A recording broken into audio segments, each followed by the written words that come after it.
প্রথমেই থাকছে একদিনের কর্মসূচি বিএনপির, এই নিয়ে প্রতিবেদনে থাকছে বিস্তারিত। এরপর থাকছে ঘণ্টাব্যাপী বৈঠক, জিএম কাদেরের কাছে কি জানতে চাইলেন পিটার হাস, এই নিয়ে প্রতিবেদনে থাকছে বিস্তারিত। এবার থাকছে বিদেশি প্রেসক্রিপশনে দেশের রাজনীতি বদলাবে না, বললেন অধ্যাপক আবুল কাসেম ফজলুল হক। সর্বশেষ থাকছে ভারতের নীতি কি বাংলাদেশের স্থিতিশীলতার নিশ্চয়তা দিচ্ছে। শুনলেন শিরোনাম, এবার বিস্তারিত। পুরো খবরটি দেখতে সাথেই থাকুন। বিদ্যুৎ, গ্যাস, জ্বালানি ও নিত্য প্রয়োজনীয় দ্রব্যের অস্বাভাবিক মূল্যবৃদ্ধির প্রতিবাদে আগামী শনিবার ঢাকাসহ দেশব্যাপী লিফলেট বিতরণ ও গণসংযোগ কর্মসূচি ঘোষণা করেছে বিএনপি। গতকাল বিকালে রাজধানীর নয়াপল্টন দলের কেন্দ্রীয় কার্যালয়ে এক সংবাদ সম্মেলনে এই কর্মসূচি ঘোষণা করেন বিএনপির সিনিয়র যুগ্ম মহাসচিব রুহুল কবির রিজভী। রুহুল কবির রিজভী বলেন, বিদ্যুৎ, গ্যাস, জ্বালানি ও নিত্য প্রয়োজনীয় দ্রব্যের অস্বাভাবিক মূল্যবৃদ্ধির প্রতিবাদে আগামী ৯ মার্চ শনিবার ঢাকাসহ দেশব্যাপী লিফলেট বিতরণ ও গণসংযোগ কর্মসূচি পালন করা হবে। তিনি বলেন, সবজির ভরা মৌসুমেও পেঁয়াজসহ সব জিনিসের দাম এখন আকাশচুম্বী। বাংলাদেশের ইতিহাসে ভরা মৌসুমে পেঁয়াজের চড়া মূল্য নজিরবিহীন ঘটনা। এই সময় পেঁয়াজের মূল্য থাকার কথা ১,৫২০ টাকা, কিন্তু এখনও ১০০ টাকার নিচে কোনো পেঁয়াজ পাওয়া যায় না। রোজার আগে ডিম, মাছমাংসসহ সকল নিত্যপণ্যের দাম বৃদ্ধির মূল কারণ হল সরকারদলীয় সিন্ডিকেটের লুটপাট। ডামি সরকারের মন্ত্রীরা গরিব সাধারণ মানুষের সঙ্গে তুচ্ছতাচ্ছিল্য আচরণ করছেন। রিজভী বলেন, রোজার প্রাক্কালে সরকারের সিন্ডিকেটের সদস্য আরও বেপরোয়া হয়ে উঠেছে। পরিকল্পিতভাবে নানা অঘটন ঘটিয়ে এরই মধ্যে বাড়িয়ে দিয়েছে চিনির দাম। শুল্ক কমানোর পরদিন থেকেই দাম তো কমেনি, বরং বৃদ্ধি পেয়েছে। খেজুরের দাম বৃদ্ধি পেয়েছে অস্বাভাবিক গতিতে। এত দাম বৃদ্ধি হয়েছে যে মানুষ আর খেজুর কিনতে পারছে না। প্রতি কেজিতে খেজুরের দাম ৫০০ থেকে ৭০০ টাকা বৃদ্ধি পেয়েছে। শিল্পমন্ত্রী বলছেন, খেজুরের বদলে বড়ি দিয়ে ইফতার করুন, আঙ্গুর খেজুর লাগবে কেন? এই ধরনের বক্তব্য ধর্মপ্রাণ মুসলমানের প্রতি এক ধরনের রসিকতা। খেজুর দিয়ে ইফতারির যেমন সায়েন্টিফিক ব্যাখ্যাও আছে, তেমনি একইভাবে মহৎ অনুভূতিও রয়েছে। কারণ আমাদের প্রিয় নবী খেজুর দিয়ে ইফতারি করতেন। তিনি আরও বলেন, সরকার কমিশন ও লুটপাট করার জন্য তুলনামূলক কম টাকায় নবায়নযোগ্য বিদ্যুৎ উৎপাদন না করে কয়লা, তেল, গ্যাস ইত্যাদি পরিবেশ দূষণকারী ফসিল ফুয়েল ব্যবহার করে দেশের পরিবেশের বিপর্যয় ডেকে আনছে। কয়লা, গ্যাস, তেল ইত্যাদি আমদানির নামে দেশ থেকে লাখ লাখ কোটি টাকা পাচার করছে। গ্যাস সংকটে দেশের শিল্প কলকারখানা বন্ধ হয়ে গেছে। বাড়িতে বাড়িতে চুলা জ্বলছে না। এই পরিস্থিতি চলতে থাকলে রমজান মাসে ভয়াবহ দুর্ভোগের মধ্যে পড়বে সাধারণ মানুষ।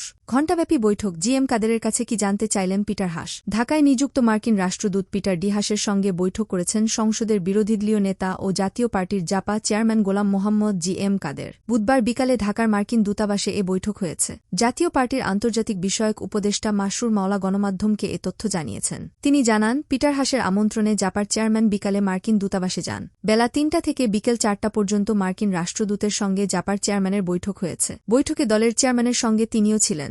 বৈঠকে কি নিয়ে আলোচনা হয়েছে জানতে চাইলে মাসরুর মাওলা বলেন, সংসদে বিরোধী দলের নেতা হিসেবে জিএম কাদের কতটা ভূমিকা রাখতে পারছেন সে বিষয়ে পিটার হাস জানতে চেয়েছেন। জবাবে জিএম কাদের বলেছেন, তারা বিরোধী দলের ভূমিকা রাখার চেষ্টা করছেন। বিদেশি প্রেসক্রিপশনে দেশের রাজনীতি বদলাবে না। সমকাল, দ্বাদশ জাতীয় সংসদ নির্বাচনের পর দেশের রাজনৈতিক পরিস্থিতি কোন দিকে যাচ্ছে?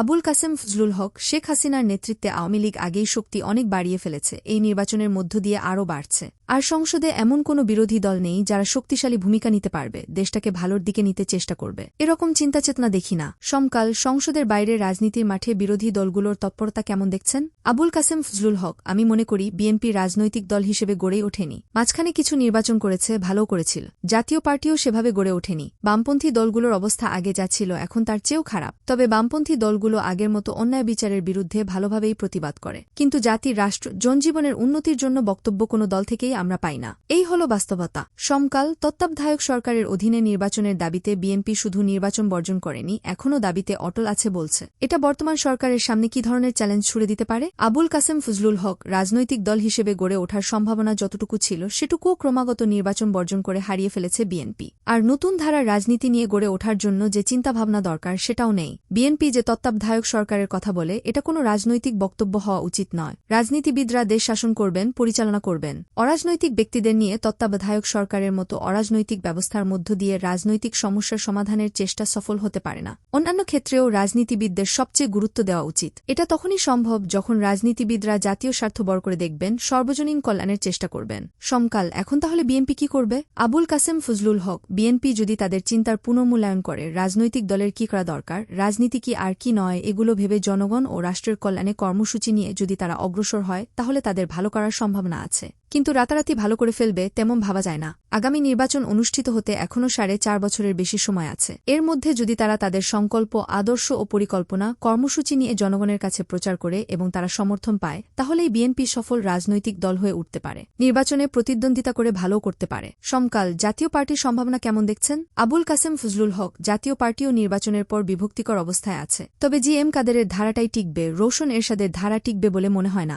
কিন্তু ডিস্টার্বিং এলিমেন্ট বা মূলধারার জাতীয় পার্টির জন্য অস্বস্তিকর শক্তি হিসেবে রওশনের ধারাটি থাকবে। সমকাল সরকারের বাইরে রাজনৈতিক দল হিসেবে আওয়ামী লীগ সম্পর্কে আপনার পর্যবেক্ষণ কি? আবুল কাসেম ফজলুল হক আওয়ামী লীগের এখনকার সংকট নেতৃত্বের সংকট। শেখ হাসিনার পর কে নেতৃত্ব দেবেন সেটা নির্ধারিত নেই। নেতৃত্ব নির্বাচন প্রক্রিয়া সম্পর্কেও স্পষ্ট কাঠামো নেই। তারপরে যারা আছেন সবাই মানবে বলে মনে হয় না। আর শেখ হাসিনাও দল গঠনের প্রশ্নটিকে গুরুত্ব দিচ্ছেন না। শেখ হাসিনার নেতৃত্বেই আওয়ামী লীগ যদি উন্নত চিন্তাচেতনা নিয়ে দল গঠনে মনোযোগী হয়, তাহলে দলটির কাঠামোগত পরিস্থিতি ভালোর দিকে যেতে পারে। সমকাল তার মানে আগামী নির্বাচন পর্যন্ত আপনি বর্তমান রাজনৈতিক ধারা পরিবর্তনের আভাস দেখছেন না? আবুল কাসেম ফজলুল হক না, দেখছি না। আমাদের আগেকার রাজনৈতিক অভ্যাস অনুযায়ী সরকার উৎখাতের জন্য আন্দোলন করা হয়। এখন সেই আন্দোলন সামনে সফল হবে না। জনগণ যদি প্রকৃতপক্ষে সমর্থন দেয় তাহলে সেটা সম্ভব হতো। কিন্তু জনগণের মধ্যেও রাজনীতির প্রতি কোনো আস্থা নেই, বিশ্বাস নেই, রাজনীতিবিদদের প্রতি কোনো শ্রদ্ধা নেই। বিজ্ঞান ও প্রযুক্তির কল্যাণে পৃথিবীতে এখন ভাত কাপড়ের অভাব একেবারেই কমে গেছে। একটু ভালোভাবে রাষ্ট্র পরিচালনা করলে ভাত কাপড়ের অভাব থাকবে না, সবাই খেয়ে পড়ে সম্মানজনক অবস্থায় চলতে পারে। তার জন্য যে বিজ্ঞানসম্মত রাজনৈতিক চিন্তা দরকার, এ ধরনের রাজনীতিবিদ বাংলাদেশ পাচ্ছে না।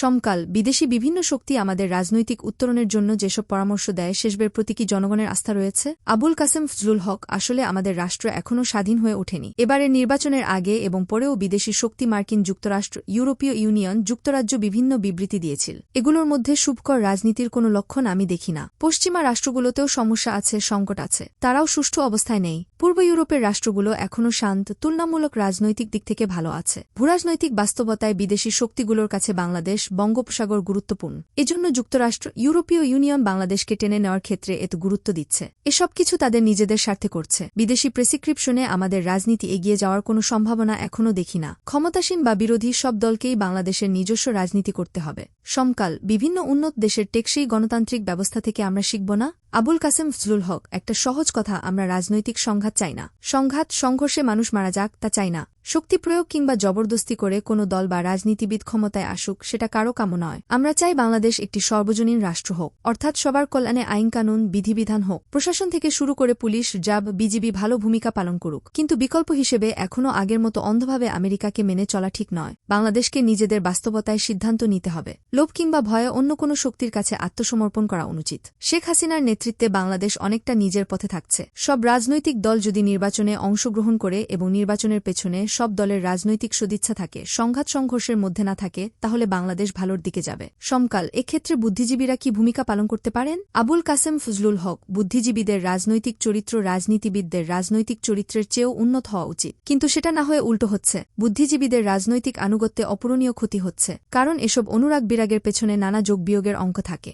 80 দশকে একটা কথা খুব বলা হতো, বাংলাদেশ বিরাজনীতিকীকরণের মধ্যে পড়ে গেছে।